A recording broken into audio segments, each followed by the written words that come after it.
একেবারে গেরুয়া ঝড়ে ভাসল বিলোনিয়া। 16 ফেব্রুয়ারি আসন্ন 2023 বিধানসভা নির্বাচনী যুদ্ধে দলীয় প্রার্থীদের গ্রহণযোগ্যতা নিয়ে যদি প্রশ্ন ওঠে, সারা রাজ্যের সাথে তাল মিলিয়ে দক্ষিণ জেলা বিলোনিয়া বিধানসভা সহ অন্যান্য কেন্দ্রের অবস্থানটা কোথায় সেটাই যদি চর্চা করা হয়, তবে তার একমাত্র জ্বলন্ত দৃষ্টান্ত উঠে এলো সোমবার দুপুরে বিলোনিয়া শহরের রাজপথ থেকে।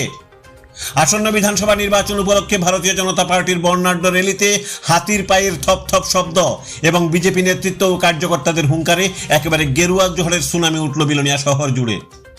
এ যেন ভোট যুদ্ধের আগেই বিজয় হাসিল করে নিল তিনটি বিধানসভার তিনজন নতুন মুখের বিজেপি মনোনীত প্রার্থীরা।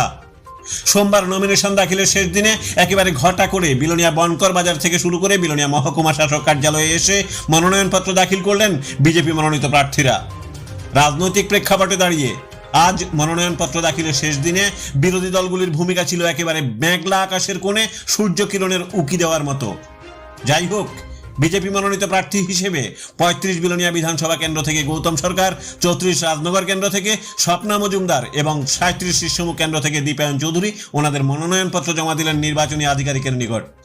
অথচ বিরোধী শিবিরের মনোনীত প্রার্থীদের কথা বলতে গেলে রীতিমতো আতশকাচ কিংবা দূরবীন দিয়েও খুঁজে পাওয়া যাচ্ছিল না ওনাদের। এখন জনমনে একটাই প্রশ্ন, তাহলে কি দক্ষিণ জেলাতে বেশ কিছু আসনে বিরোধী শূন্য অবস্থায় লড়তে হবে ভারতীয় জনতা পার্টির মনোনীত প্রার্থীদের? আদৌ কি বিরোধীদের অস্তিত্ব টিকে থাকবে? ভোটের শেষ লগ্নে এসে হাতে গোনা কয়েকদিন মাত্র সময় থাকাতে শাসক দল বিজেপি নেতৃত্বরা কিছুতেই গুটিয়ে উঠতে পারছে না নিজেদের দলীয় কর্মসূচিগুলি।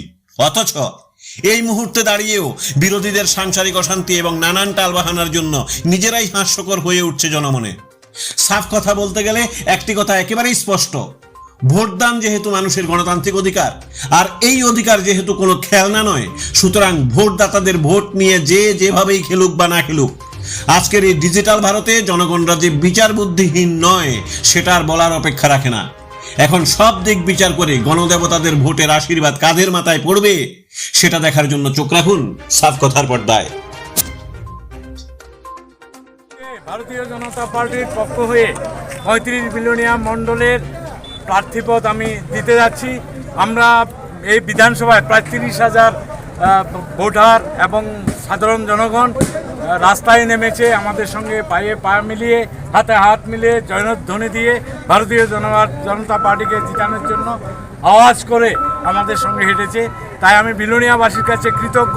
বিলোনিয়াবাসীকে আমি আমার নত মস্তকে প্রণাম জানাই, ধন্যবাদ জানাই, অভিনন্দন জানাই। আমরা যাতে ওনাদের আশীর্বাদ নিয়ে প্রতিদ্বন্দ্বিতা করে আমরা 10,000